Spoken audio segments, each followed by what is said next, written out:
Bismillah. Assalamualaikum warahmatullahi wabarakatuh.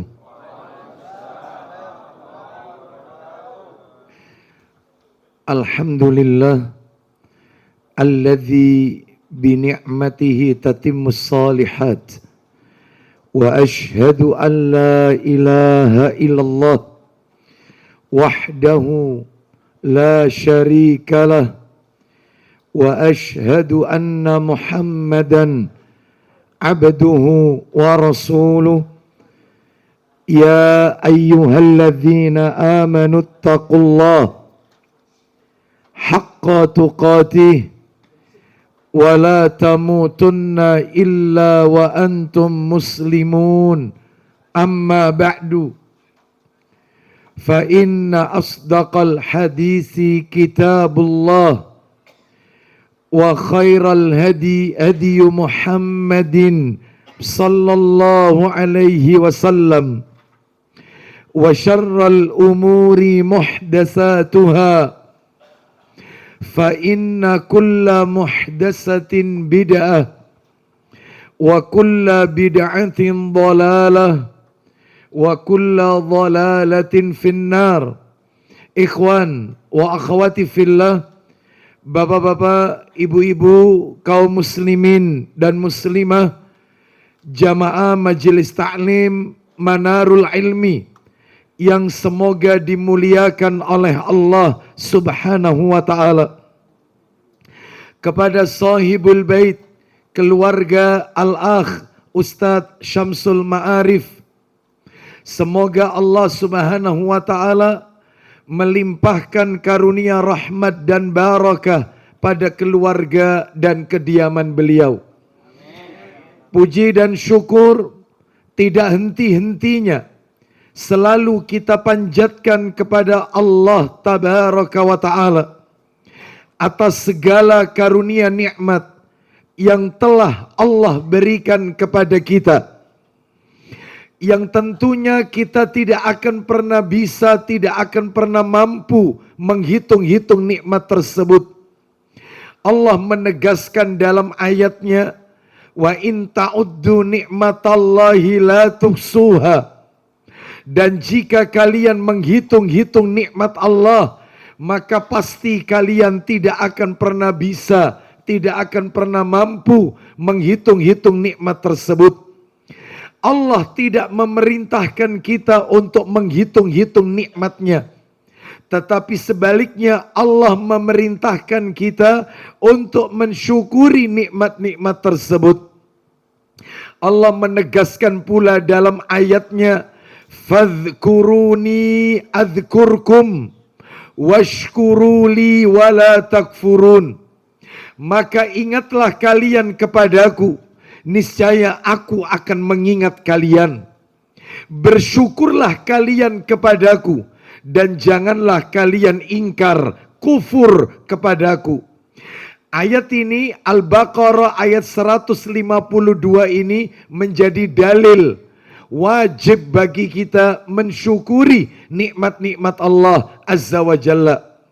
Dan yang kita rasakan pada malam hari ini, dari sekian banyak limpahan nikmat yang Allah karuniakan kepada kita adalah nikmat diberikannya kita kesehatan, kesempatan, dan kemudahan untuk tetap thalabul ilmi, menuntut ilmu bersama majelis taklim Manarul Ilmi. Semoga niat kita, langkah kaki perjalanan kita menuju ke majelis ini semuanya tercatat di sisi Allah sebagai pemberat timbangan amal kebajikan kita kelak di yaumil qiyamah.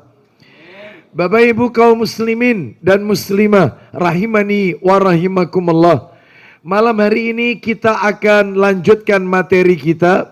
Seperti biasa, kajian kita di Kamis pekan ketiga Ba'da Isya. Materinya membahas kitab yang ditulis oleh Syekh Dr. Umar Sulaiman Al-Ashqar, hafizahullah ta'ala, yaitu kitab yang berjudul Qasasul Ghaib fi sahihil hadis an-nabawi. Kisah-kisah gaib dalam hadis Nabi yang sahih. Terakhir, bulan yang lalu kita sudah memasuki kisah yang nomor 9. Kisah yang berbicara seputar pasar di surga. Dan kalau tidak salah, menurut catatan saya, terakhir materi itu berhenti pada pembahasan seputar surga. Betul? Ya. Yang pertama yang kita bahas waktu itu, kalau tidak salah sudah 5 poin yang kita bahas. Yang pertama dari pembahasan seputar surga adalah dalil wajibnya beriman tentang adanya surga. Betul ya itu ya? Yang kedua, dalil wajibnya beriman bahwa surga dan neraka itu sudah diciptakan, sudah ada. Itu yang nomor 2 dan sudah kita lewati, tidak perlu kita ulang. Yang ketiga, penciptaan surga dan neraka sebelum penciptaan makhluk. Sebelum Adam diciptakan, sebelum jin diciptakan, maka surga lebih dahulu diciptakan oleh Allah Azza wa Jalla. Dan itu dalilnya ada di dalam Al-Quran di surat Al-A'raf ayat yang ke-19. Waktu itu sudah kita pelajari. Yang keempat, penghuni surga dan neraka sudah ditentukan. Siapa yang akan memasuki surga, siapa penduduk neraka, semuanya sudah tertulis. Makanya Bapak Ibu ketika ditanya, apa yang pertama kali diciptakan oleh Allah? Yang pertama kali diciptakan oleh Allah adalah Al-Qalam, pena. Sebagaimana Allah berfirman sebagaimana Nabi Sallallahu Alaihi Wasallam bersabda dalam riwayat Abu Dawud. Bisa dibantu Abu Dawudnya jilid 3. Kalau tidak salah nomornya 4700 kalau tidak salah. Abu Dawud nomor 4700. Di dalam hadis tersebut disebutkan yang pertama kali diciptakan oleh Allah adalah qalam, yaitu pena. Lalu kemudian Allah Subhanahu wa taala memerintahkan kepada pena, kepada qalam, yaitu dengan perintahnya uktub. Qala, Allah memerintahkan uktub. Allah memerintahkan kepada pena, tulislah. Lalu kemudian pena berkata, apa yang harus kami tulis? Maka Allah Subhanahu wa taala berfirman, uktub maqadira kulli syai'in hatta taqumas sa'atu. Ya, seperti itu. Silakan bisa dibaca Ustadz. Abu Dawud 4700 dari sahabat Ubadah bin As-Samit radhiyallahu an. Silakan Ustaz. Naam. Dari Abu Hafsah ia berkata, Ubadah bin Samit pernah berkata kepada anaknya. Apa perkataan Ubadah radhiyallahu an kepada anaknya? Silakan. Wahai anakku, sesungguhnya kamu tidak akan merasakan nikmatnya iman hingga kamu mengetahui dan meyakini bahwa apa yang ditakdirkan akan menimpamu. Terus. Tidak akan meleset darimu. Lanjut. Dan apa yang ditakdirkan tidak mengenaimu, ia tidak akan menimpamu. Terus. Aku pernah mendengar Rasulullah SAW bersabda. Ini poinnya, silakan. Sesungguhnya yang pertama kali diciptakan Allah Subhanahu wa taala adalah qalam. Qalam, pena. Itu yang pertama diciptakan oleh Allah sebelum yang lainnya. Kemudian Allah Subhanahu wa taala berfirman. Apa kata Allah Azza wa Jalla kepada pena, qalam? Silakan. Tulislah. Qalam menjawab. Apa kata pena kepada Allah Azza wa Jalla? Tuhanku, apa yang harus aku tulis? Apa jawaban Allah Azza wa Jalla atas pertanyaan qalam, pena? Tulislah takdir, ketentuan segala sesuatu hingga datangnya hari kiamat. Nah, lalu kemudian Nabi menutup sabdanya, silakan. Wahai anakku, Sesungguhnya aku pernah mendengar Rasulullah SAW bersabda, Silakan. barang siapa yang meninggal dunia dalam kondisi tidak memiliki keyakinan yang demikian, Ya, atau dalam kondisi tidak beriman kepada takdir, maka ia bukan bagian dari umatku. nah, seperti itu. Siapa yang tidak beriman kepada rukun iman yang keenam, yaitu takdir, maka dia bukan dari golonganku, bukan umatku. Kembali ke materi kita, sehingga ini menunjukkan semua sudah ditulis. Mana penduduk surga, mana yang penduduk neraka, semua telah tertulis. Bapak Ibu sekalian, rahimani wa rahimakumullah. Kita lanjutkan, dan yang terakhir materi kita yang nomor 5 bulan yang lalu yang kita bahas, surga dan neraka itu kekal abadi. Surga neraka itu kekal abadi, tidak akan pernah hancur. Dan itu ayatnya dan hadisnya sudah kami sampaikan pada kajian sebelumnya. Hari ini kita lanjutkan langsung seputar surga yang nomor 6. Lanjutannya. Ya, kita tidak mengulang supaya hemat waktu, supaya dapat banyak. Yang keenam, seputar surga yang perlu Bapak Ibu ketahui. Yang keenam adalah surga itu banyak, tidak hanya satu. Surga itu banyak Bapak Ibu, tidak hanya satu. Mana dalilnya? Dalil yang menunjukkan kalau surga itu banyak, tidak hanya satu. Dalilnya disebutkan dalam hadis riwayat Bukhari. Kita dengarkan Sahih Bukhari. Oh, saya nggak bawa ya, nomor asli. Ya, nomor asli saya bawa Sahih Muslim. Nomor asli dalam Sahih Bukhari, nomornya 3982. 3982. Bagi Bapak Ibu yang sudah pernah mendownload, itu bisa kelihatan di situ 3982. Saya bacakan saja Bapak Ibu, karena ini kitabnya tertinggal, qadarullah nggak kebawa tadi. Saya bacakan aja. Yaitu Bukhari 3982 dari Humaid radhiyallahu an. Dia berkata, aku mendengar Anas bin Malik radhiyallahu an berkata, pada perang Badar, pada peperangan Badar, Harisah mendapatkan luka padahal dia masih kecil. Jadi Harisah ini sahabat Nabi masih kecil. Ternyata saat perang Badar dia terluka. Lalu ibunya datang kepada Nabi. Ibunya Harisah mendatangi Nabi. Lalu ibunya berkata, wahai Rasulullah, Anda kan mengetahui bagaimana kedudukan Harisah di sisiku. Anda kan tahu betapa cintanya aku sama anakku Harisah. Lalu ibunya bilang, seandainya dia meninggal Harisah dan dia masuk surga, aku sabar dan aku ridho. Aku senang tentunya jadi orang tua. Tetapi dan aku berharap pahala. Namun jika keadaannya sebaliknya, anakku bukan penduduk surga, maka kau akan lihat apa yang akan aku lakukan. Wih, ngancam ini. Kau akan lihat apa yang aku lakukan. Maka Nabi SAW mendengar perkataan ibunya Harisah.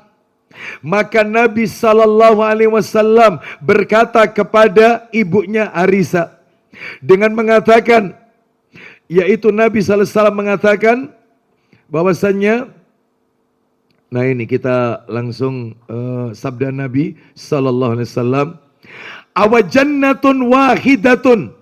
Ya, apa kamu mengira surga itu cuma satu?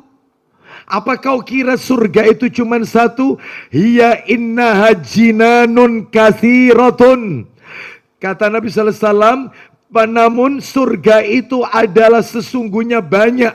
Surga itu banyak, nggak hanya satu. Lalu Nabi menutup, wa innahu fi jannatil firdaus. Dan sekarang anakmu Harisah berada di firdaus, surga tertinggi, tempat tertinggi di sisi Allah Azza wa Jalla. Nah, baru ibunya bisa tenang. Karena yang mengatakan itu adalah Rasul, dijamin berarti. Ya, karena Rasul tidak mungkin berdusta ketika berbicara perkara-perkara gaib.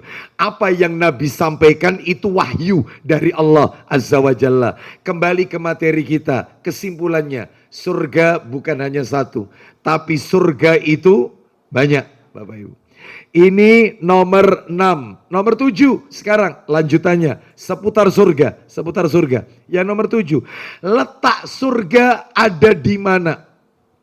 Di mana letak surga itu? Maka jawabannya Bapak Ibu, surga itu terletak di langit. Surga itu terletak di langit. Dalilnya banyak. Saya sebutkan satu saja. Supaya materi ini lebih banyak kita dapatkan, hemat waktu. Saya tunjukkan satu aja. Mudah-mudahan satu dalil ini mewakili dari semua dalil yang ada. Letak surga itu di langit. Satu aja dalilnya, Al-Quran, surat An-Najm. Surat nomor 53, An-Najm. Ayatnya Bapak Ibu, ayat yang ke-13 dan 15. An-Najm, ayat 13 sampai maksud saya. Ayat 13 sampai 15, An-Najm. 13 sampai 15. Allah berfirman, وَلَقَدْ رَآهُ نَزْلَةً أُخْرَى عِندَ سِدْرَةِ الْمُنْتَهَى عِندَهَا جَنَّةُ الْمَأْوَى. Kita dengarkan surat An-Najm 13 sampai 15. Silakan. Dan sesungguhnya Muhammad telah melihat Jibril itu dalam rupanya yang asli pada waktu yang lain. Memangnya seperti apa rupa aslinya Jibril? Disebutkan dalam riwayat Bukhari, Jibril ini wujud aslinya adalah malaikat terbesar yang pernah Allah ciptakan dari seluruh malaikat.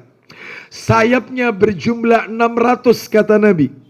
Satu sayap Jibril, satu sayapnya dalam hadis Bukhari, itu kata Nabi kalau dikepakkan maka langit dan bumi ini terpenuhi, memenuhi langit dan bumi. Satu sayap, ini 600. Malaikat terbesar, Rasul dari kalangan para malaikat. Makanya Nabi kalau sholat tahajud itu doa istiftah. Boleh istiftah, boleh iftitah, sama saja. Doa istiftah Nabi kalau tahajud bukan Allahumma ba'id, bukan, atau kabira, bukan. Tetapi Nabi kalau istiftah, sholat tahajud, khusus tahajud, Nabi membaca Allahumma Rabba Jibril, wa Mikail, wa Israfil, dan seterusnya. Nabi menyebut 3 nama malaikat dalam doa istiftah Nabi. Wahai Allah, Tuhannya Jibril, Mikail, Israfil. Kenapa kok 3? Malaikat kan banyak. Karena 3 malaikat inilah Rasul dari kalangan para malaikat. Penghulu seluruh malaikat. Ya 3 ini. Jibril, Mikail, Israfil. Jibril menyampaikan wahyu, tugasnya. Mikail menurunkan hujan, termasuk rizki yang telah Allah tentukan. Sedangkan yang satunya Israfil, peniup sangkakala. Peniup sangkakala tugasnya. Nah, dan dalam riwayat yang lain dikatakan yang lebih detail itu kata Nabi, andai kata kalian mengetahui apa yang aku ketahui, niscaya kalian akan lebih banyak menangis daripada tertawa. Lalu sahabat bertanya, memangnya apa yang Anda ketahui yang kami tidak tahu wahai Rasulullah? Kata Nabi, ketahuilah. Sekarang ini, di zaman Nabi ini, Nabi masih hidup ini. Sekarang ini, Nabi masih hidup. Malaikat Israfil, peniup sangkakala sudah menundukkan kepalanya ke arah bumi dan meletakkan sangkakala itu di bibirnya. Siap tinggal nunggu perintah. Saat ini Rasul masih hidup. Sedangkan kita sama Rasul 1400-an, 14 abad sudah. Ya, berarti kalau begitu kiamat ini benar-benar sudah dekat. Kepalanya sudah ditundukkan ke bumi, sangkakalanya sudah ditempelkan, yaitu di bibirnya. Tinggal siap perintah, selesai, hancur, selesai. Oleh karena itu Bapak Ibu sekalian, ini menunjukkan bahwasanya ada malaikat-malaikat itu yang menempati tingkatan sebagai rasul dari kalangan malaikat. Salah satunya Jibril. Lah malaikat Jibril ini punya nama lain banyak. Malaikat Jibril ini punya nama lain Ruhul Kudus. Ruhul Kudus itu ada dalam Al-Quran.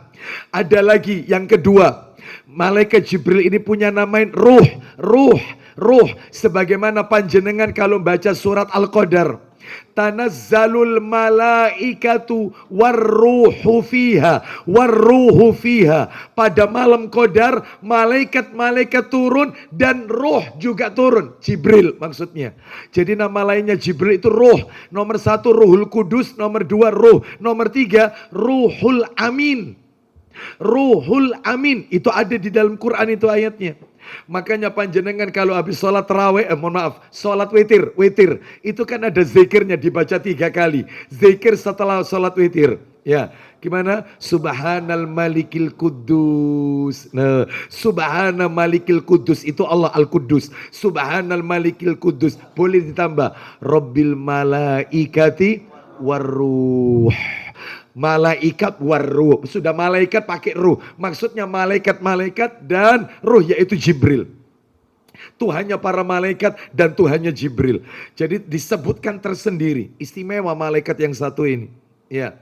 Baik, kita lanjutkan ya. Teruskan Ustadz tadi, An-Najmnya tadi. Setelah ayat yang ke-13, ayat 14-nya. Setelah Nabi melihat Jibril, ya silakan. Yaitu di Sidratil Muntaha. Nabi melihat Jibril, bentuk wujud aslinya di Sidratil Muntaha. Di mana itu? Silakan di sampingnya. Di dekatnya ada surga tempat tinggal. Nah, berarti menunjukkan kepada kita letak surga itu ada di langit, ada di atas. Yaitu di dekat Sidratil Muntaha. Jadi ayat yang dibaca oleh Ustadz Samsul ini, An-Najm ayat 13 sampai 15, ayat ini menjelaskan tentang proses mi'rajnya Nabi. Nabi kan Isra sama Mi'raj. Ya, Isra itu dari Mekah ke Palestina. Itu ayatnya surat Al-Isra. Subhanalladzi asra bi abdihi lailan minal masjidil haram ilal masjidil aqsa alladzi barakna haulahu linuriyahu min ayatina innahu wassamiul basir. Maha suci Allah yang telah memperjalankan hambanya pada suatu malam dari Al-Masjidil Haram ke Al-Masjidil Aqsa. Itu Isra. Sedangkan Mi'raj nggak ada di ayat itu. Makanya panjenengan kalau ditanya mana dalilnya Isra Mi'raj, itu harusnya berdua. Yang pertama Al-Isra ayat 1, itu Isra. Yang kedua Mi'raj dari Masjidil Aqsa naik ke langit ke-7. Lah itu baru surat An-Najm ayat 13 sampai ayat 18 yang betul. Cuman yang kita baca tadi kan sampai 15. Kita lanjutkan. Berarti tuntas. Nomor 7. Letak surga di mana? Langit. Nomor 8. Nomor 8. Lah ini agak panjang ini. Yang nomor 8 ini. Agak panjang. Yang ke-8 adalah jumlah tingkatan surga. Jumlah level tingkatan derajat di surga. Nah, banyak.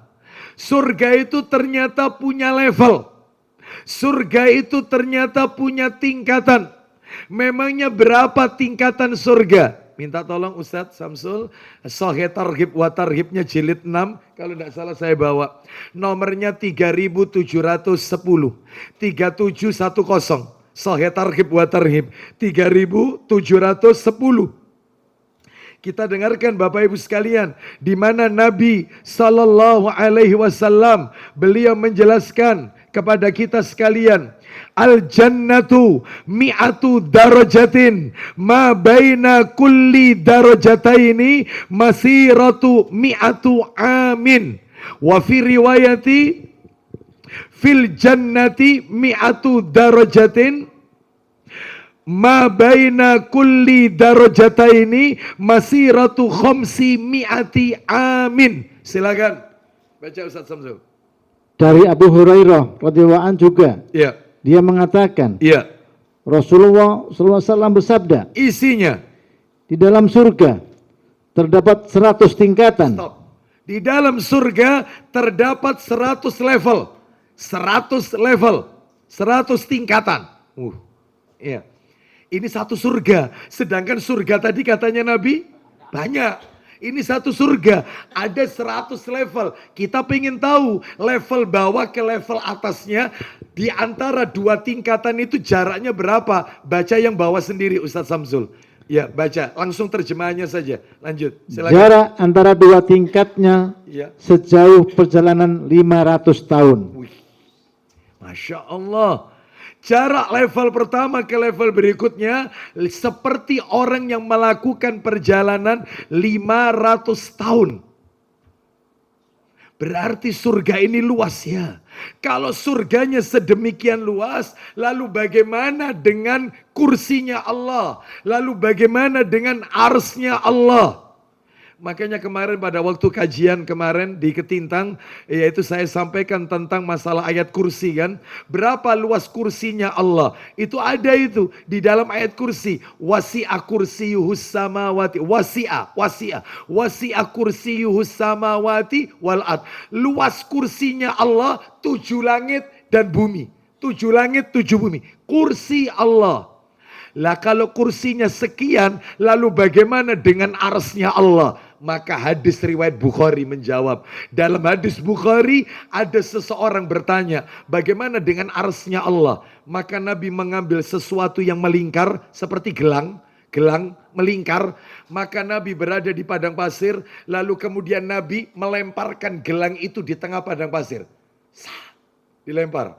Lalu kemudian kata Nabi, kau lihat gelang itu? Lihat wahai Rasulullah. Kau lihat padang pasir ini? Lihat wahai Rasulullah. Kursi Allah itu seluas langit dan bumi. 7 langit, 7 bumi. Kata Nabi, gelang itu yang melingkar itu kursi Allah. Sedangkan padang pasir ini arsnya Allah. Anda bisa bayangkan, Allahu Akbar. Luar biasa.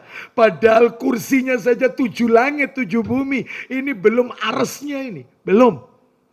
Inilah kekuasaan Allah Azza wa Jalla Bapak Ibu sekalian. Sehingga kita adalah makhluk yang kecil. Ya, kita ini nggak ada apa-apanya. Ya. Oleh karena itu maka jangan sombong. Karena sombong itu pakaian Allah. Al-kibriya'u izari. Sombong itu pakaianku kata Nabi. Maka orang yang memakai pakaianku, maka Allah benci. Yang berhak, makanya Allah itu punya sifat. Sombong itu bahasa Arabnya apa? Kibr. Sombong ya. Sedangkan Allah punya asma'ul husna al-mutakabbir. Al-mutakabbir. Yang berhak sombong itu Allah. Kita nggak berhak. Lah kok aneh. Iya, ada orang di sepanjang begedut loh, heran saya. Apa begitu itu ya? Sombong, petetang. Wah, iya. Iblis sombong aja diusir dari surga. Lah kok ini tinggal di sepanjang. Iya. Saya nggak nyebut Darmo ya. Saya nyebut sepanjang aja deh. Iya. Terus kalau diusir mau lari kemana itu? Iya. Nggak usah sombong. Wong kita jalan aja bawa kotoran kok. Setiap kita ini kemana-mana bawa kotoran dalam tubuh kita. Betul tidak?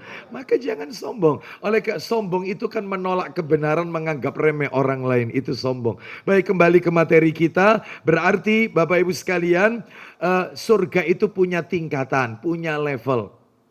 Iya, dan ternyata Bapak Ibu, lah ini harus saya jelaskan dulu. Kita masih yang nomor berapa tadi? Nomor 8. Kita belum beranjak nomor 9. Ini perlu saya luruskan dulu. Dan ternyata Bapak Ibu sekalian, orang itu nanti di surga berada di level mana? Itu sesuai amalannya. Saya berada di level mana? Itu sesuai amalan. Loh, katanya orang masuk surga itu karena rahmatnya Allah, Ustadz. Ya, betul.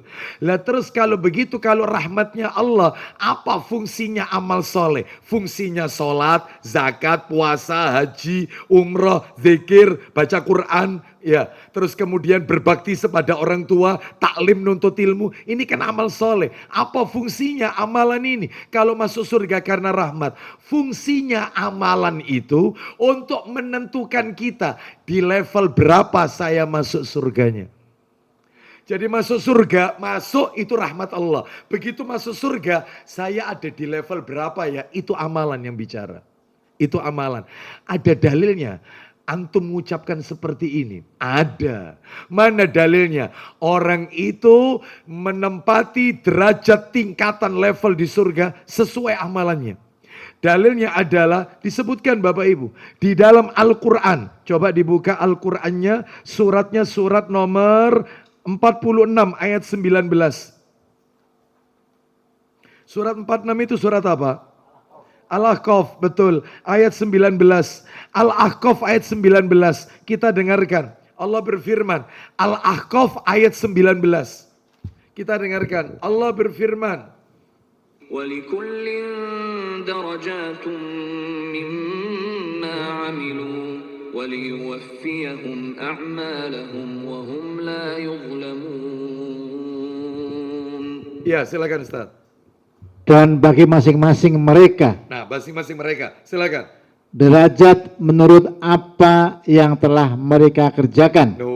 Derajatnya, levelnya, tingkatannya di surga sesuai yang mereka lakukan, mereka kerjakan semasa hidup di dunia. Lanjut, teruskan. Dan agar Allah mencukupkan bagi mereka balasan pekerjaan-pekerjaan mereka, Sedangkan mereka sedang mereka tiada dirugikan. Mereka tidak mungkin dirugikan. Semua yang kita lakukan pasti ada nilainya di sisi Allah. Makanya saya pernah bilang kan, Allah itu nggak bosen ngasih pahala. Yang sering kena penyakit bosenan itu kita. Allah nggak bosen ngasih pahala. Makanya beramal terus istiqomah. Karena itu yang akan menentukan kita di level mana. Makanya tentunya kita pengen level yang paling atas. Kita pengen, Ustadz kasih bocoran dong Ustadz, level yang paling atas ini apa Ustadz level yang paling atas? Kita tunjukkan ya, coba dibuka Tirmidzi jilid 2 apa 3 ya, nomornya 2531. Jilid 2 coba belakang sendiri, coba. 2531 Tirmidzi jilid 2 paling belakang 2531. Kita dengarkan dari Ubadah bin As-Samit radhiyallahu an. Dia berkata, Nabi SAW bersabda, wal firdausu a'laha darajatan wa minha takhrujul anharul arba'ah wal arsyu min fauqiha. Masya Allah. Ya, silakan 2531. Oh berarti jilid 3 Ustaz. Ya, awal-awal berarti. Ya, kita dengarkan 2531, nama orang terakhir Ubadah bin As-Samit radhiyallahu an. Tafadhal Ustaz. Nama orang terakhir. Dari Ubadah bin As-Samit bahwa Rasulullah SAW bersabda, Isinya di surga terdapat 10 derajat atau tingkatan. Terus Jarak antara satu surga 10 apa 100 Ustaz? 10 Ustaz. 10. Nah itu cetakannya teranu itu mungkin ya. Terus lanjut, teruskan. Jarak antara satu surga dengan surga yang lain Iya. seperti jarak antara langit dan bumi. Langit dan bumi. Terus Surga Firdaus iya. adalah surga yang tertinggi. Nah, surga Firdaus. Firdaus adalah tempat yang tertinggi. Terus Darinya mengalir 4 sungai surgawi. baik. Yang mengalir ke surga-surga yang ada di bawahnya. Sumbernya dari Firdaus. 4 sungai ini. 4 sungai ini disebutkan dalam riwayat yang lain. Yaitu sungai Khomer. Sungai madu. Sungai susu. Sungai air. 4. Yang mengalir ke surga-surga yang ada di bawahnya. Level-level bawahnya. Yang tertinggi ini Firdaus. Lanjut. Terus. Darinya Ya. mengalir 4 sungai surgawi. Terus. Di atas surga Firdaus terdapat arsy Allah. Atapnya Firdaus itu arsnya Allah. Atapnya. Langsung arsnya Allah. Lanjut kata Nabi. Wa idza sa'altumullahu tabaraka wa ta'ala. Fas'aluhul Firdaus. Silakan. Jika kalian hendak memohon kepada Allah, Maka maka mohonlah surga Firdaus kepadanya. Itu. Kalau kalian berdoa kata Nabi, langsung aja minta yang paling level tinggi, yaitu Firdaus. Tapi ada orang itu yang pesimis. Gak usah muluk-muluk loh Ustaz. Ya. Melbutok wis alhamdulillah Ustaz. Ya. Daripada di luar ya di neraka. Masuk tok wis level bawah sudah alhamdulillah. Ya. Itu aja sudah dapat jatah bidadari itu Saudara Ustaz. Ya. Ada apa level paling tinggi? Lah ini pesimis. Kita itu diajari Nabi kalau minta sekalian kata Nabi yang paling tinggi Firdaus. Nah, jadi makanya Bapak Ibu kalau berdoa, Allahumma inni as'alukal firdaus, ya boleh ya Allah aku mohon kepadamu agar kau takdirkan aku menjadi hamba-hambamu sebagai penduduk firdaus. Nah itu tertinggi ini. Baik, kita lanjutkan. Lah sekarang amalannya apa? Supaya kita berada di level tinggi itu. Saya tunjukkan beberapa amalan Bapak Ibu. Ini kita masih nomor 8 ini. Seputar surga nomor 8. Jadi Bapak Ibu kalau pengen masih seputar surga nomor 8 kan ini ya? Ya. Jadi Bapak Ibu kalau kepingin tahu amalan-amalan yang bisa ngangkat derajat kita, level kita sampai level tertinggi, lah itu ada amalannya. Banyak amalannya. Kalau tidak salah 16 amalannya. Amalannya banyak. Sudah siap kira-kira? Kita lanjut aja ya, ringkas saja. 1, amalannya menuntut ilmu. Menuntut ilmu, taklim, rajin nuntut ilmu. Makanya setiap kali majelis taklim Manarul Ilmi ada kajian, datang. Ya, datang, ikut. Hadiri kajiannya. Selama yang disampaikan di situ berdasarkan Al-Quran dan As-Sunnah. Dengan pemahaman para sahabat. Maka kita ikuti. Karena orang nuntut ilmu itu diangkat derajatnya oleh Allah. Mana dalilnya? Dalil. Surat Al-Mujadilah, surat 58. Ayo, insya Allah surat ini sering kita dengarkan. Mungkin di antara kita sudah pada hafal. Surat Al-Mujadilah itu surat nomor 58. Ayatnya ayat 11. 58 ayat 11. Orang kalau nuntut ilmu derajatnya diangkat. Allah berfirman. Ya ayyuhalladzina amanu. إذا قيل لكم تفسحوا في المجالس فافسحوا يفسح الله لكم وإذا قيل انشزوا فانشزوا يرفع الله الذين آمنوا منكم والذين أوتوا العلم درجات والله بما تعملون خبير. Ya. Baik, silakan. Hai orang-orang yang beriman. Ya, silakan. Apabila dikatakan kepadamu, ini adabnya kalau dalam majelis, adabnya. Silakan. Berlapang-lapanglah dalam majelis. Berlapang-lapanglah dalam majelis. Ya, tafassahu, saling bergeser-geser dalam majelis. Itu mulia loh di sisi Allah. Jadi kalau misalnya sudah padat kayak begini, ada saudara kita datang, itu jangan kemudian kita mengeluh. Waduh, teko telat. Jauh ngarep wis gak beres. Itu mestinya. Kenapa? Loh, nah. Bukan. Kalau antum itu memang majelisnya di sini selalu. Sebab di sini sudah ada tulisannya soalnya. Ya. Ini kapling. Sampai beliau datang saya nanti dengar jamaah di sana. Ayo Pak sebelah kono. Memang tempatnya di sini makomnya. Ya. Nah, gitu. Jadi insya Allah nggak masalah, ya, nggak masalah, ya. Ini misalnya kadang-kadang itu ada, ya, nggak mau kakinya ditekuk dikit itu nggak mau, iya, seperti itu. Mestinya yang benar itu berlapang-lapang. Jadi kalau dia datang, nggak apa-apa Pak, ayo bagi-bagi majelis. Jadi dia kakinya ditekuk sedikit supaya dia dapat duduk, ya. Itu kadang-kadang dirasani, wah teko kari, mangan awal, ya, itu mangani pertama teko kari. Ya, jangan. Yang benar itu saling berlapang-lapang dalam majelis. Terus, kemudian Ustadz, belum kelar itu. Silakan. Maka lapangkanlah. Lapangkan. Terus. Niscaya Allah akan memberi kelapangan untukmu. Masya Allah. Orang itu kalau melapangkan majelis, jamaah yang lain, Ya, yang di belakang disuruh maju bu, di depan masih ada. Lo sudah penuh, ayo enggak apa-apa sama saya. Enggak apa-apa, bagi-bagi tempat sama saya. Itu kata Allah, hidupnya dilapangkan. Dunia akhirat, dunianya rizkinya dilapangkan. Urusannya dilapangkan, di akhirat surganya dilapangkan. Makanya ada adabnya taklim itu. Apa adabnya selain melapangkan majelis? Apalagi adabnya? Duduk paling depan. Jangan kemudian cari sendenan. Heran saya. Duduk paling depan. Ya. Kenapa kok enggak enak? Ya. Gitu. Ya, oh iya betul. Lain soal. Ya, udzur. Ya.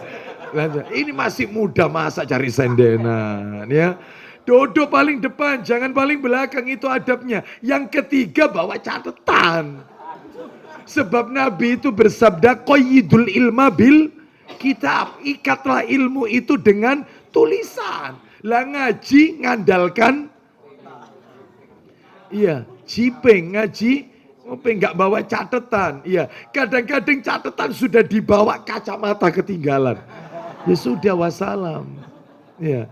Sudah, nyata dicatat apa yang disampaikan. Itu poin-poinnya dicatat. Itu diikat. Kadang-kadang taklim itu pakai otak sisa. Maksudnya otak sisa ribut sama istrinya di bawah taklim. Sisa ribut sama temennya di kantor. Sehingga apa? Enggak optimal. Iya. Oleh karena itu ada adabnya majelis ilmu. Nah, salah satunya berlapang-lapang dalam majelis. Ya jangan pelit, kasih tempat duduk. Apalagi kalau saya lihat yang di sana ini, di bagian daerah dapur, kitchen set, waduh itu semua ditekuk semua itu kakinya itu. Ya, itu pahalanya besar itu yang di sana.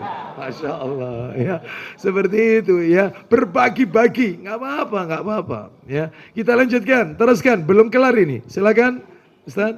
Dan apabila dikatakan berdirilah kamu, berdirilah kalian, terus. Maka berdirilah. Terus kemudian. Niscaya Allah akan meninggikan orang-orang yang beriman di antaramu dan orang-orang yang diberi ilmu pengetahuan beberapa derajat. Nah, beberapa derajat. Pertanyaannya, ini ilmu apa ini yang dimaksud? Oh, Allah itu akan mengangkat orang-orang yang berilmu. Itu berilmu apa di situ? Jawabannya adalah ilmu yang bersumber dari qala Allah wa qala Rasul wa qala sahabah.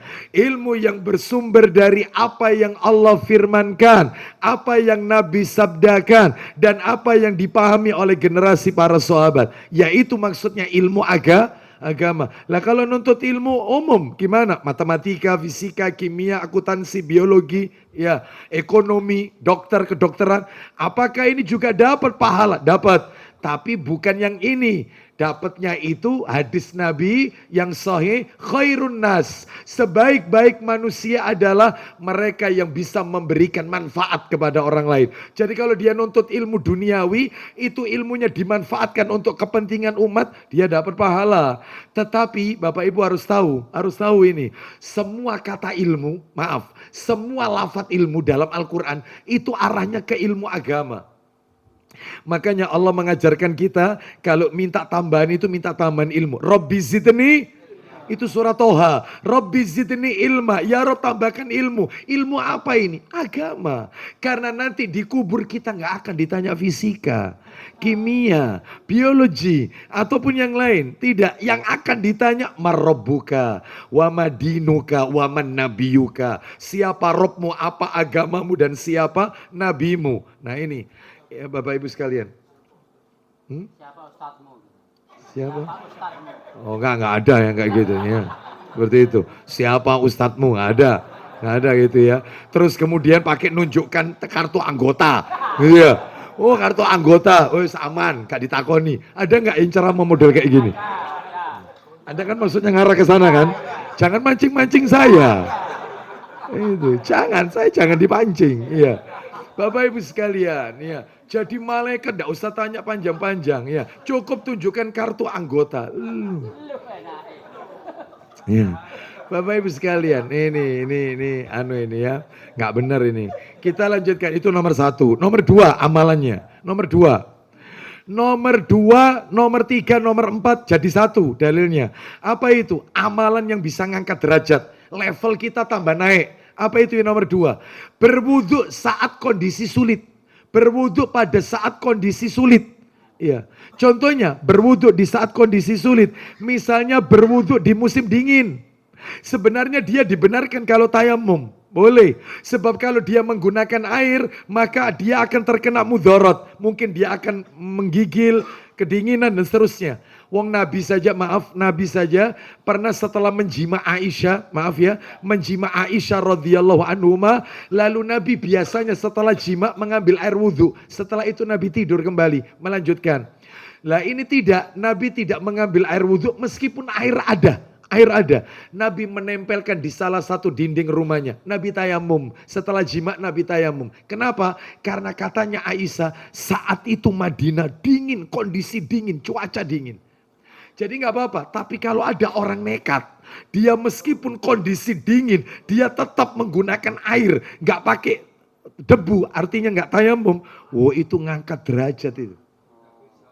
Iya. Misalnya, tapi kalau dokter mengatakan, Pak, tolong jangan kena air dulu ya. Nanti akan menghambat penyembuhan. Nanti sembuhnya lama nanti. Karena nanti gak kering-kering, lukanya basah.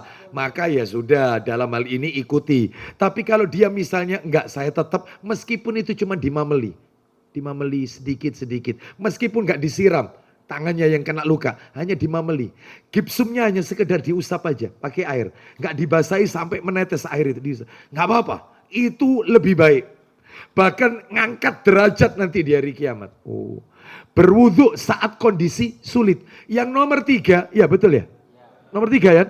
Yang nomor 3 adalah banyak melangkahkan kaki ke masjid. Melangkahkan kaki. Loh, lah kalau berkendara, enggak. Yang dinilai itu langkah kaki, bukan roda, bukan perputaran roda. Lah kalau saya masjidnya jauh dari rumah saya, wong saya ke masjid itu naik motor, naik mobil, nggak apa-apa. Silakan naik motor, tapi parkirnya agak jauh. Agak jauh. Iya. Ya betul kan? Iya. Misalnya ini, sholat di mana? Masjid mana ini terdekat? Dari sini masjid yang terdekat mana? Ar-Rahmah. Parkirnya di Cofa lah. Bapak Ibu sekalian, ya nggak mungkin Ustaz, apalagi parkir jauh, kendaraan kita nggak safety, nggak aman, nggak ada yang jaga, mudorotnya besar. Nggak apa-apa, silakan Anda parkir di tempat yang sudah disiapkan takmir masjid, karena itu lahannya sudah disiapkan parkir. Tetapi turun dari kendaraan, tolong disedikitkan langkah kakinya. Apa itu timik-timik itu apa? Langkah kecil, jangan terlalu lebar langkah kakinya, supaya tetap dapat pahala melangkahkan kaki. Jadi yang dinilai itu muter. Ya, enggak apa-apa. Ya, enggak apa-apa kalau memang enggak apa-apa. Ya, itu ya. Kalau misalnya, loh Pak ini kan bisa masuk, kenapa muter? Qala Rasulullah sallallahu alaihi wasallam. Tunjukkan. Itu, pengen dapat fadilah. Terus yang nomor 4, menunggu sholat setelah sholat. Menunggu sholat setelah sholat. Terutama yang dimaksud menunggu sholat setelah sholat ini Bapak Ibu, 2 sholat fardu yang berdekatan. 2 sholat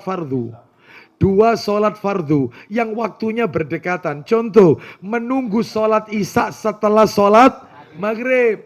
Menunggu sholat maghrib setelah sholat, ya apa sih? Asar, mundur. Ya, asar. Makanya kalau di masjid ada kajiannya ba'da asar, Bapak Ibu sholat dulu di masjid itu asar. Setelah itu ikut taklim sampai selesai maghrib, sholat lagi di masjid itu. Lah kalau misalnya saya punya kebiasaan setelah subuh ndak pulang. Habis sholat subuh saya zikir pagi petang baca Quran. Sampai waktu sorok saya kemudian sholat sunnah isyraq. Apakah saya termasuk menunggu sholat setelah sholat? Tidak. Karena sholat sunnah isyraq itu hukumnya sunnah. Ini 2 sholat fardu. 2 sholat fardu. Yang waktunya berdekatan. Ya maghrib ke isya itulah. Ya. Baik, kemarin ada yang tanya, gimana kalau misalnya sholat maghrib di masjid? Kebetulan masjid itu dekat sama rumah saya Ustadz. Saya kepingin ngikuti sunnah. Nabi itu kalau ba'diyah kan tidak pernah di masjid Ustadz. Nabi itu ba'diyahnya di rumah. Lah saya pulang ke rumah ba'diyah. Terus setelah itu saya pakai baca Quran. Saya pakai yaitu zikir. Sambil nunggu adzan isya. Setelah adzan saya langsung ke masjid itu. Apakah saya masuk kategori menunggu sholat setelah sholat? Naam, iya masuk. Asalkan pulang ke rumah bukan nonton televisi. Kecuali nonton televisi karena ada kajian misalnya. Televisi Islam, dakwah ya. Televisi dakwah seperti itu. Kita lanjutkan. Mana dalilnya? Nomor 2, nomor 3 sama nomor berapa tadi? 4. Dalilnya. Ya. Oh dalil dulu. Dalil. Sahih targhib wa tarhib. Sahih targhib wa tarhib. Nomornya 310 jilid 1 itu. Jilid 1. 310. Sahih targhib wa tarhib jilid 1. Ya. Kita dengarkan Nabi bersabda, "Ala adullukum ala ma yamhullahu bihil khotoya wa yarfa'u bihid darajat." 310. Sahih targhib wa tarhib. Qalu bala ya Rasulullah. Qala isbaghul wudu'i 'alal makarih wa kasratul khutaya ilal masajid wantidarus salati ba'da shalah. Silakan. Dari Abu Hurairah radhiyallahu an bahwa Rasulullah SAW bersabda, Isinya, maukah kalian untuk aku tunjukkan sesuatu yang dengannya Allah menghapus dosa-dosa dan mengangkat derajat? menghapus dosa, mengangkat derajat. Apa saja itu? Yang tadi panjenengan tulis. Nomor 2, nomor 3, nomor 4. Silakan Ustaz. Mereka menjawab, Apa kata para sahabat? tentu wahai Rasulullah. Rasulullah bersabda, Silakan. menyempurnakan wudhu dalam keadaan yang dibenci karena musim dingin atau lainnya. Itu tadi yang saya jelaskan. Terus nomor 3. Memperbanyak langkah ke masjid. Nomor 4 terakhir. Menunggu sholat sesudah sholat. Stop sampai di situ aja. Sekarang yang nomor 5. Nomor 5 adalah memperbanyak sujud. Memperbanyak sujud. Memperbanyak sujud ini maksudnya apa? Memperbanyak sholat sunnah. Itu. Jadi memperbanyak sujud itu bukan berarti sujud sahwi, sujud tilawah, sujud syukur, bukan. Tetapi memperbanyak sholat sunnah. Bayangin Bapak Ibu. Bapak Ibu kalau sholat subuh saja, subuh kan 2 rakaat. Itu 1 rakaat 2 kali sujud, 1 rakaat. Kalau 2 rakaat 4 kali sujud. Lah kalau itu ditambah qobliyah, belum lagi nanti qobliyah zuhur, belum sholat zuhurnya, belum ba'diyah zuhur, belum asar, belum maghrib, belum ba'diyah maghrib, belum isya, belum ba'diyah isya, belum tahiyatul masjidnya, belum kemudian tahajudnya, belum witirnya. Banyak. Maksudnya memperbanyak sujud itu memperbanyak sholat sunnah. Sholat sunnah. Tadi oleh Ustadz Samsul sebelum kajian kita mulai sempat disinggung oleh beliau kan. Dalam mukadimah beliau kan beliau menyampaikan, ayo kita sregep mencintai Nabi dengan menjalankan sunnah-sunnahnya. Seperti itu. Jangan berhenti pada amalan yang wajib saja, maka tambahkan dengan amalan yang sunnah, yaitu tadi salah satunya sholat sunnah. Mana dalilnya? Sahih targhib wa tarhib. Sahih targhib tetap jilid 1 nomornya 385 385 385. Ya silakan, saya persingkat aja ya, karena ini nomor 385 ini ada ceritanya agak panjang. Jadi ceritanya Sahih targhib wa tarhib nomor 385 ini ada sahabat Nabi, ada sahabat namanya Ma'dan bin Abi Tolha al-Ya'muri. Ma'dan bin Abi Tolha al-Ya'muri radhiyallahu an. Dia tanya kepada Sauban. Sauban itu bekas budaknya Rasul yang sudah dimerdekakan. Sauban ini. Pertanyaannya simpel. Wahai Sauban, beritahukan kepadaku satu amalan yang kalau aku lakukan amalan itu, aku dijamin masuk surga. Amalan apa itu? Beritahukan kepadaku. Maka Sauban diam. Itu sampai diulangi 3 kali oleh Ma'dan bin Abi Tolha al-Ya'muri. Pertanyaannya sama. Akhirnya Sauban menjawab, aku dulu pernah tanya sama Nabi, persis seperti pertanyaanmu itu. Lalu Nabi menjawab, amalan yang dijamin masuk surga adalah bikasrotis sujudi lillah, perbanyak sujud kepada Allah. Kenapa? Fa innaka la tasjudu lillahi sajdatan illa rafa'akallahu biha darajatan wa hatta anka biha khati'atan. Artinya, karena sesungguhnya apabila engkau sujud satu kali, maka Allah akan ngangkat derajatmu di akhirat 1 derajat dan dihapus 1 dosa. Semakin banyak kita sujud, semakin banyak derajat diangkat. Maksudnya memperbanyak apa tadi? Salat sunnah. Amalan yang nomor 6, merapatkan soft salat. Tolong soft salatnya rapat. Merapatkan soft salat, jangan renggang. Ini penting, jangan diremehkan ini. Jangan diremehkan masalah soft salat ini. Ya, merapatkan soft salat, laki maupun wanita. Ada yang tanya, Ustadz, ukurannya soft itu rapat, ukurannya itu kaki atau bahu? Tolok ukurnya itu, barometernya itu bahu nempel sama saudara kita atau kaki kita nempel dengan kaki saudara kita. Maka yang pernah saya baca fatwa ulama, ukurannya itu bukan kaki, bahu. Jadi kalau bahu itu sudah nempel, selesai. Itu yang masuk kategori soft sudah rapat. Bahu nempel. Ya, seperti itu. Sekalipun mungkin sebagian orang merasa nanti kalau saya tahiyat akhir duduk tawarruk saya nggak bisa karena sempit. Gak apa-apa. Karena Nabi pernah mengajarkan tahiyat akhir itu iftiros, bukan tawarruk. Gak apa-apa. Boleh. Seperti itu. Ya, boleh seperti itu. Jadi kalau kita kan sering kali, yaitu kalau sholat 4 rakaat kedua itu iftiros. Seperti duhur, asar sama isya. Seperti maghrib juga gitu kan. Nanti rakaat yang terakhir, tahiyat akhir, baru tawarruk dimasukkannya. Lah itu mazhabnya Syafi'i. Tapi kalau mazhabnya Imam Ahmad bin Hambali itu tidak mengenal tawarruk, nggak kenal. Makanya Bapak Ibu nggak usah kaget kalau pergi ke Mekah, pergi ke Madinah, semua orang Mekah, semua orang Madinah nggak kenal tawarruk. Tawarruk itu orang Indonesia tok. Sana itu sholat duhur, rakaat keempat tahiyat tetap iftiros. Kenapa? Hambali mereka. Imam Ahmad pendapatnya, maka itu seperti itu. Iya, jadi mereka beranggapan bahwasannya semuanya ini adalah iftiros. Jadi nggak apa-apa, seperti itu. Ada lagi yang Maliki, ya, Kalau Maliki beda, ya. Kalau nggak salah, itu tadi Maliki. Kalau nggak salah yang Hambali itu, mazhab Hambali itu adalah kalau sholatnya itu tahiyatnya 1 kali, maka iftiros. Kalau tahiyatnya itu adalah ada 2 kali tahiyat, maka dia tawarruk. Tahiyatnya 2 kali. Makanya kalau sholat taraweh ada witirnya kan. Sholat taraweh itu kan 2 rakaat salam. Lah itu kalau ketika 2 rakaat salam berarti tahiyatnya berapa kali itu? 1 kali kan? Maka duduknya iftiros. Tapi kalau Syafi'i, pendapatnya Syafi'i tawarruk, masuk kakinya. Tapi kalau Maliki atau Hambali iftiros dia. Nanti witir itu kan ada yang modelnya 3 rakaat langsung.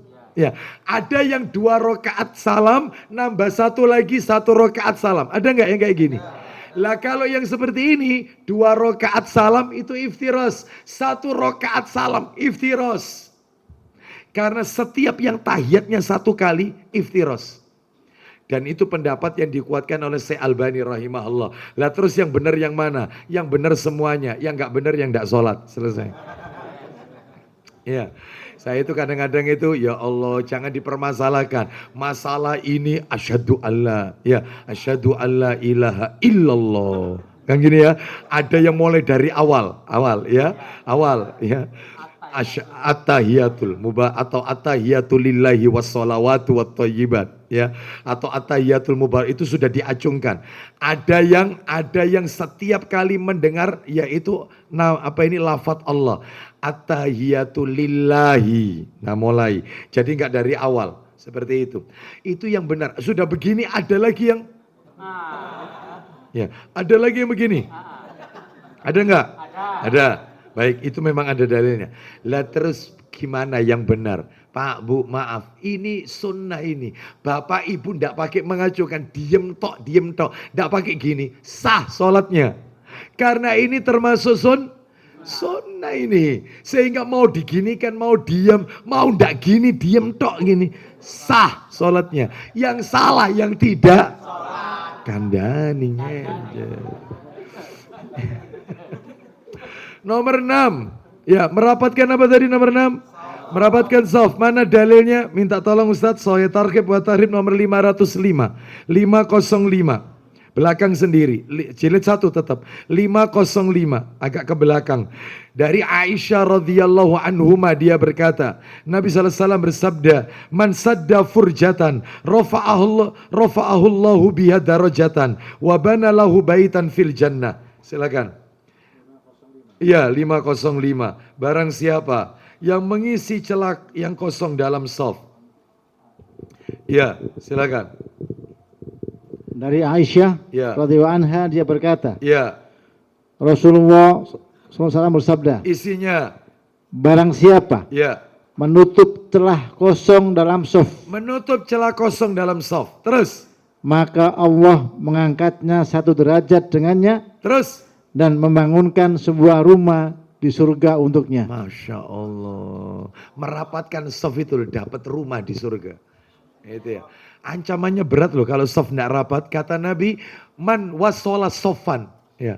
Man wasola sofan wasolahullah. Waman koto'a sofan koto'ahullah. Siapa yang nyambung soft, maka Allah akan sambung dengan rahmatnya. Siapa yang memutus soft, maka Allah akan putuskan rahmatnya.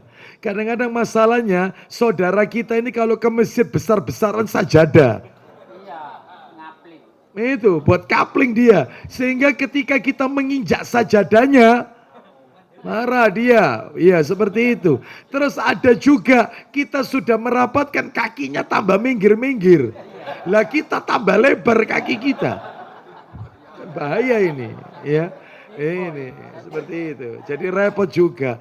Kalau ditanya apa alasannya, risi mosok lanang podo lanang nempel-nempelan. Loh itu loh, masalahnya itu. Iya. Itu baik. Kita lanjutkan nomor 7. Nomor 7 menunaikan haji. Mudah-mudahan kita ditakdirkan oleh Allah menunaikan ibadah haji. Ya, seperti itu. Baik. Yang saya dengar katanya ada perubahan ini. Ya, haji ini nanti yang reguler enggak 44 hari lagi, 30 hari. Ya, biaya tetap mahal tapi jumlah hari dikurangi jadi 30 hari. Ya, jadi enggak 40 hari lagi. Ada wacana seperti itu, Bapak Ibu sekalian. Menunaikan haji, mana dalilnya? Ditulis saja, kita lewati nanti.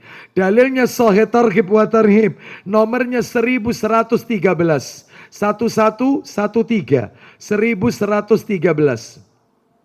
Nah, itu kata Nabi, merinding saya kalau baca riwayat apa ini dalilnya itu, hadisnya itu. Kata Nabi, orang yang menunaikan haji mulai dari tanah air di mana kita tinggal sampai ke Baitul Atiq, yaitu Ka'bah. Bait itu rumah, Atiq itu kuno, rumah kuno yaitu Ka'bah. Maksudnya Baitul Atiq itu kita jalan, kita naik kendaraan, kita naik pesawat, apapun kendaraan kita pakai, maka setiap kali kita itu bepergian itu, maka akan mengangkat derajat di sisi Allah Azza wa Jalla.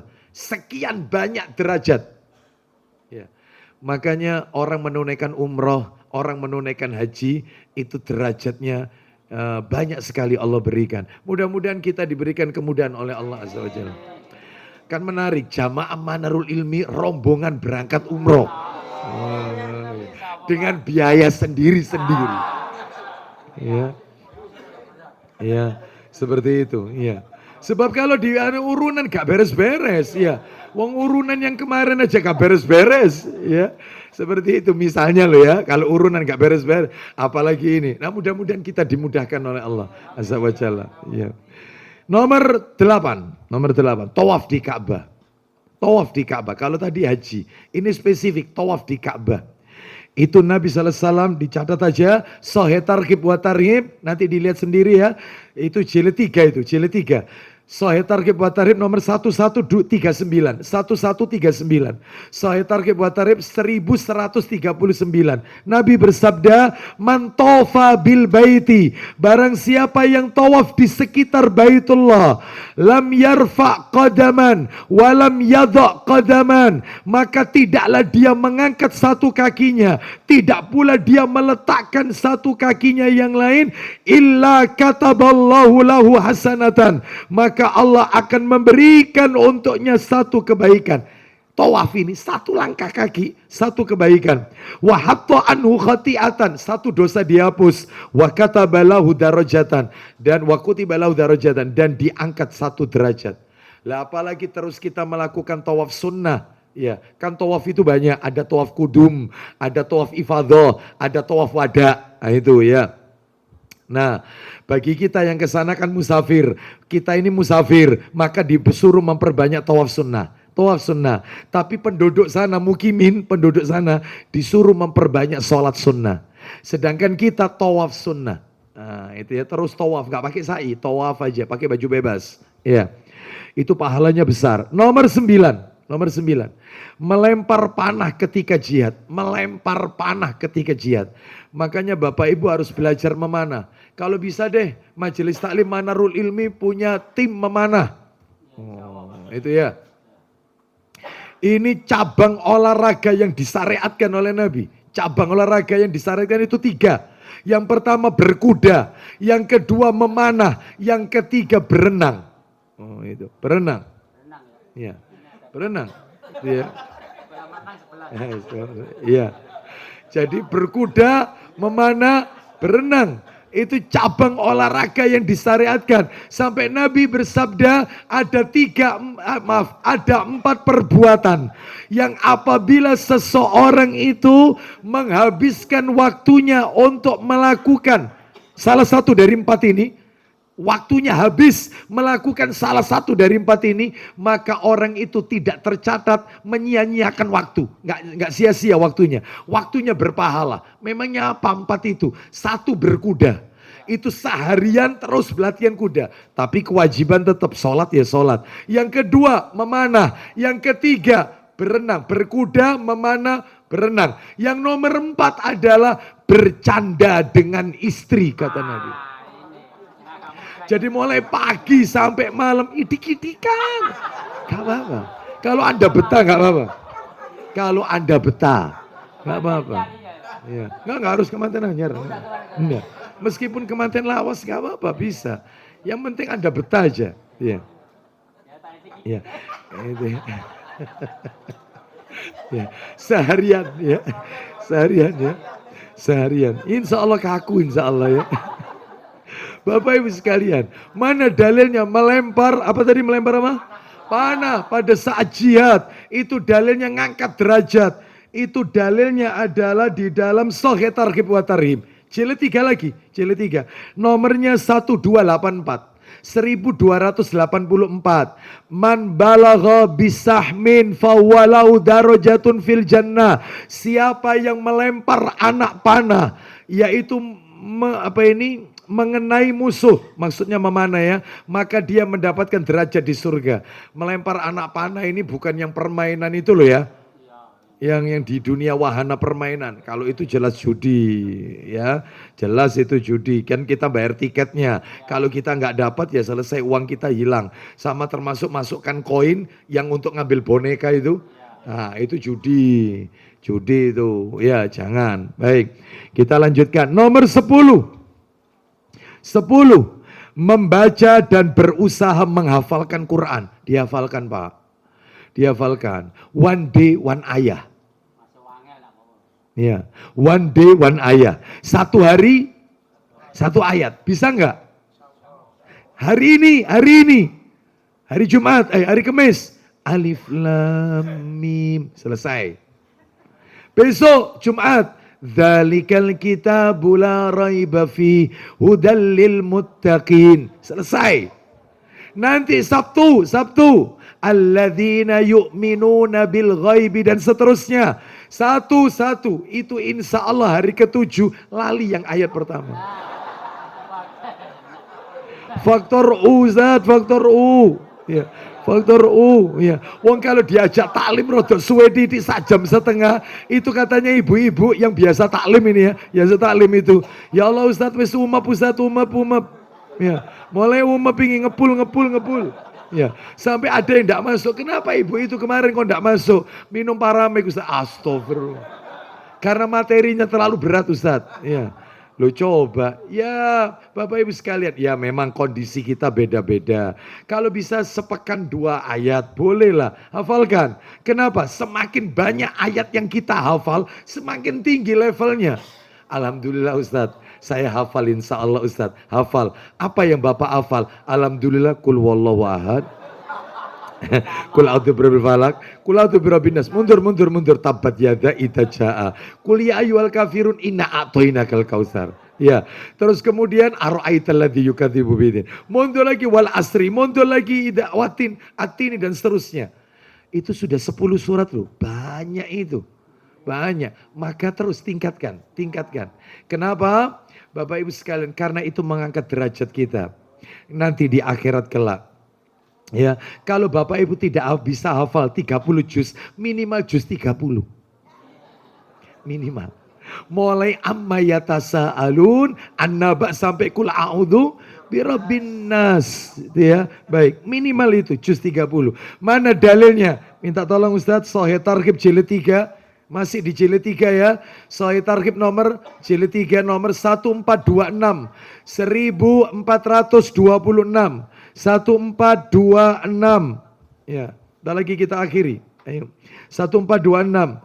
Yuqalu lisahibil Qur'an, Iqra wartaki warattil kama kunta turattilu fid dunya fa inna manzilaka inda akhiri ayatin taqra'uha. 1426.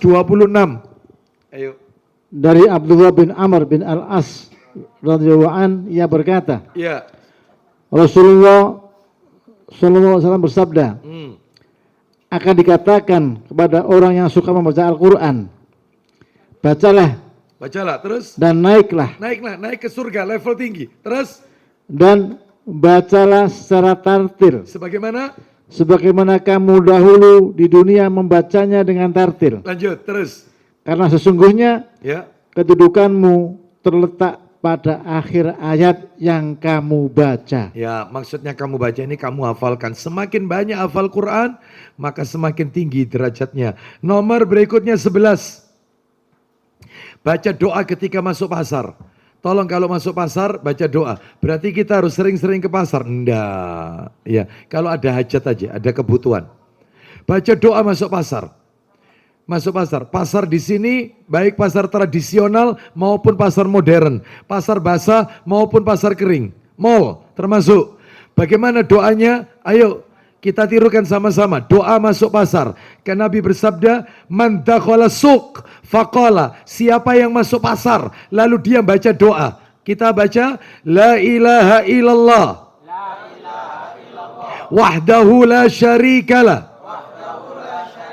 Lahul mulku walahul hamdu yuhyi wa yumitu wa huwa hayyun biyadihil khairu wa huwa ala kulli syai'in qadir.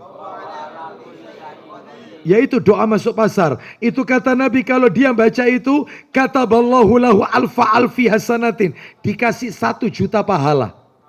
Wa maha anhu alfi sayyatin, dihapus 1 juta dosanya. Wa rafa'alahu alfi darajatin, dikasih 1 juta derajat.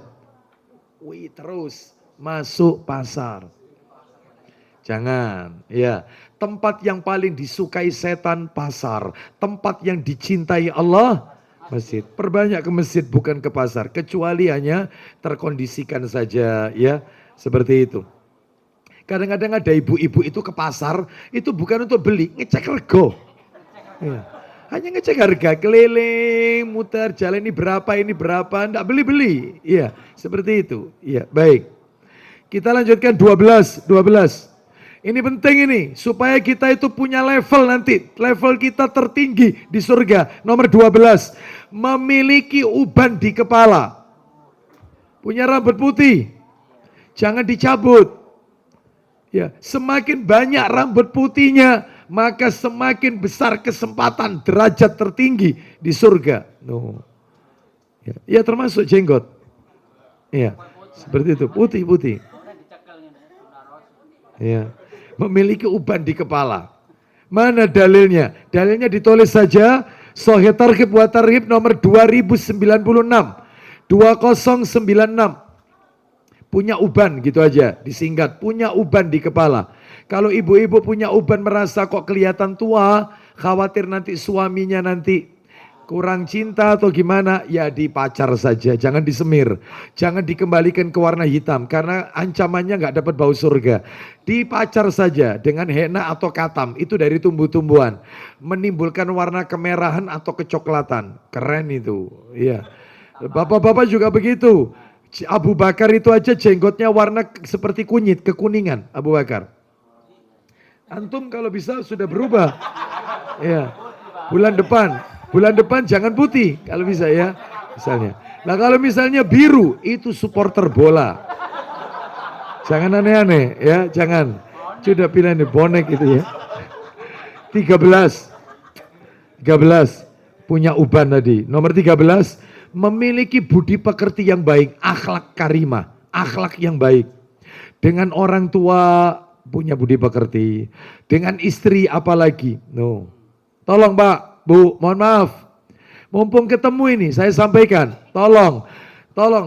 Ketika Allah Subhanahu wa taala berfirman, wa ashiruhunna bil ma'ruf. Itu kalau tidak salah An-Nisa ayat 19. Wa ashiruhunna bil ma'ruf. Pergaulilah istrimu dengan cara yang baik, akhlak yang baik. Itu katanya para ulama. Silakan Bapak Ibu bisa lihat di YouTube. Kajiannya Ustadz kita, Ustadz Dr. Raihanul Bahrain, Hafizahullah Ta'ala. Atau Ustadz Dr. Syafiq Reza Basalama, Hafizahullah Ta'ala. Itu katanya itu menurut para ulama. Wa ashiruhunna bil ma'ruf. Itu maknanya adalah jadikan istrimu itu ratu, bukan pembantu. Ini katanya ibu-ibu. Teruskan Ustadz, teruskan. Teruskan. Ya. Itu. Loh ya, jadikan ratu bukan pembantu. Yang benar maksudnya gimana? Maaf ya, mestinya suami itu yang benar menerapkan ayat ini, pergauli istrimu dengan cara yang ma'ruf, itu ditanya, dulu kamu sebelum tak nikahi, kamu dulu sama papamu, iya papaku dulu ngasih tuh kalau mobil. Jelas. Itu, dulu papa mama itu punya pembantu, kasih pembantu. Jangan diuplek-uplek, di pawon terus, jangan. Setuju enggak ibu-ibu? Itu. Jadikan ratu, jangan pembantu. Abot. Pensiunan ya lah. Iya. Sekarang ngomong pensiunan. Dulu mestinya waktu nikah awal, ya. Ini ya. Ngaji. Bapak Ibu sekalian, rahimani wa rahimakumullah, ya. Itu mestinya ya dimuliakan istri itu, bukan kemudian diberikan beban yang berat seperti itu. Baik, kita lanjutkan. Kalau dia sedih, ya namanya wanita capek, mungkin futur, sedih, maka tolong sampaikan kepada istri. Dia nangis atau apa, sampaikan. Hibur hatinya dengan misalnya, apalagi kalau dia lagi haid. Wanita haid kan secara psikologi kan tersinggung, marah dan seterusnya. Maka sampaikan kepada istri kita, hibur dia. Misalnya dengan kata-kata, kau ini adalah istriku nomor 2 yang paling aku cintai. Nomor 2 ya. Pasti dia akan marah, dia akan kepo, tanya, loh kok nomor 2? Siapa yang nomor 1? Yang nomor 1 adalah saat kau tersenyum. Dicatat sama Bapak ya. Ya, selama ini tidak pernah ngerayu istri. Dicatat. Nemu aja ya. Gak apa-apa ngegombal itu, boleh itu, diperbolehkan. Punya akhlak yang baik, makanya saya sering kali katakan, gak perlu orang itu ngurus SKCK, surat kelakuan baik di Polda, gak usah. Kalau kepingin tahu orang ini baik atau tidak, tanya sama istrinya. Kalau istrinya berkata suami saya baik akhlaknya, selesai, maka dia akan baik. Maaf, banyak laki-laki baik sama temannya tapi nggak baik sama istrinya. Kan gitu ya. Makanya kalau ketemu teman seminggu sekali ketemu sama teman. Lah ini ketemu sama istri 24 jam dan dia mampu berbuat baik, mencintai istrinya luar biasa. Oh, itu laki-laki yang top markotop.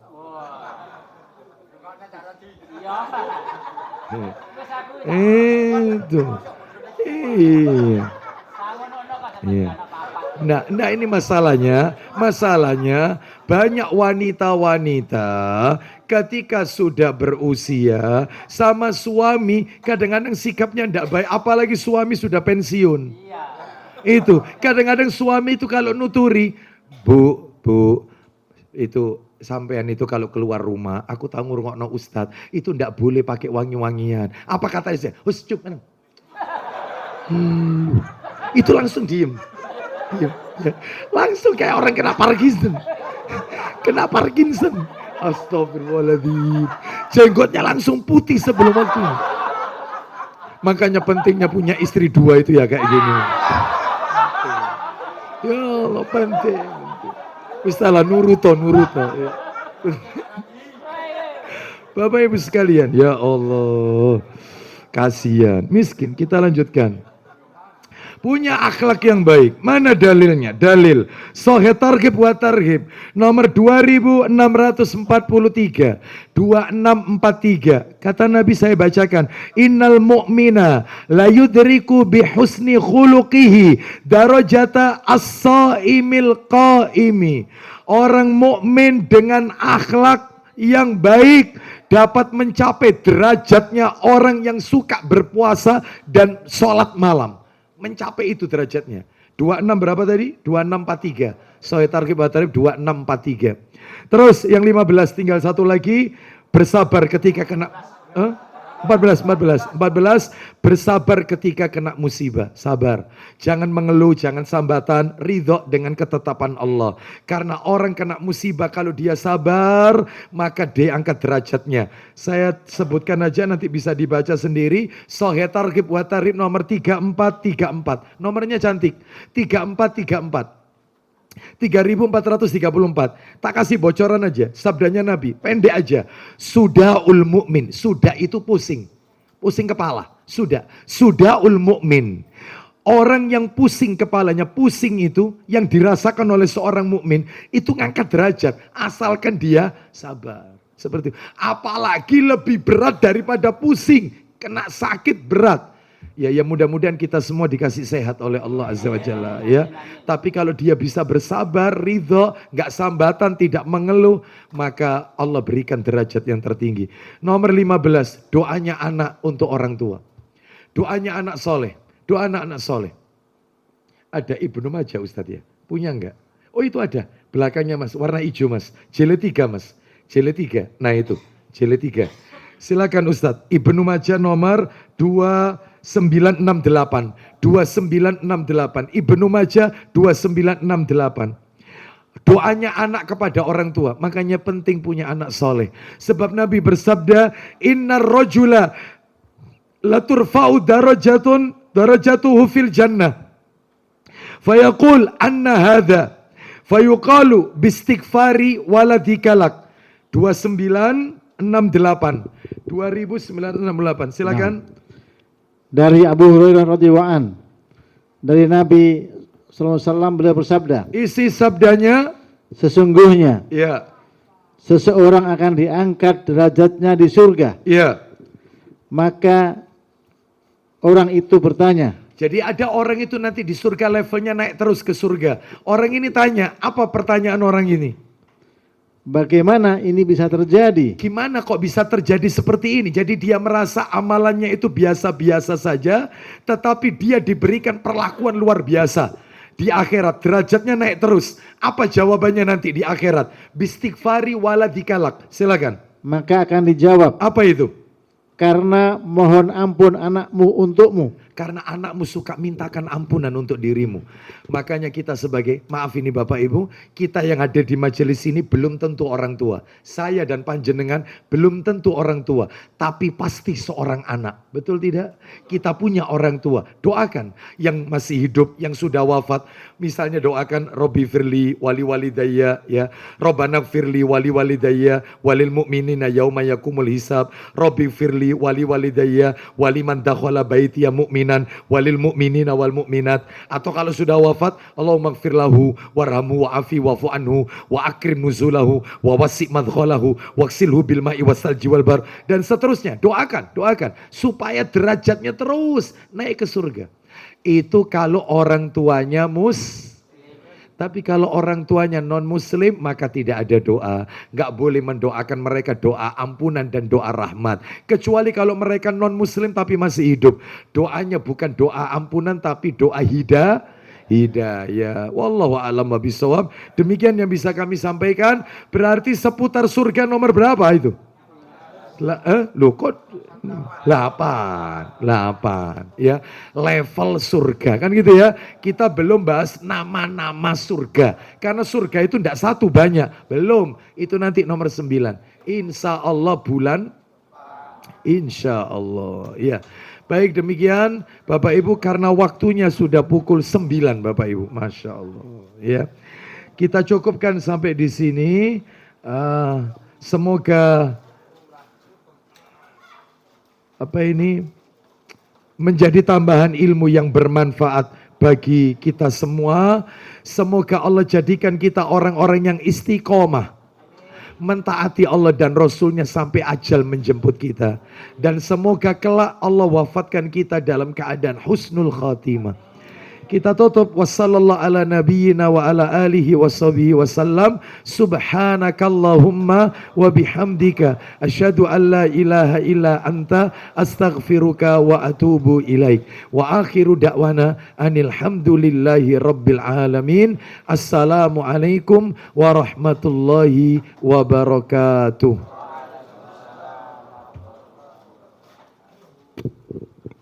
Alhamdulillahirabbil alamin.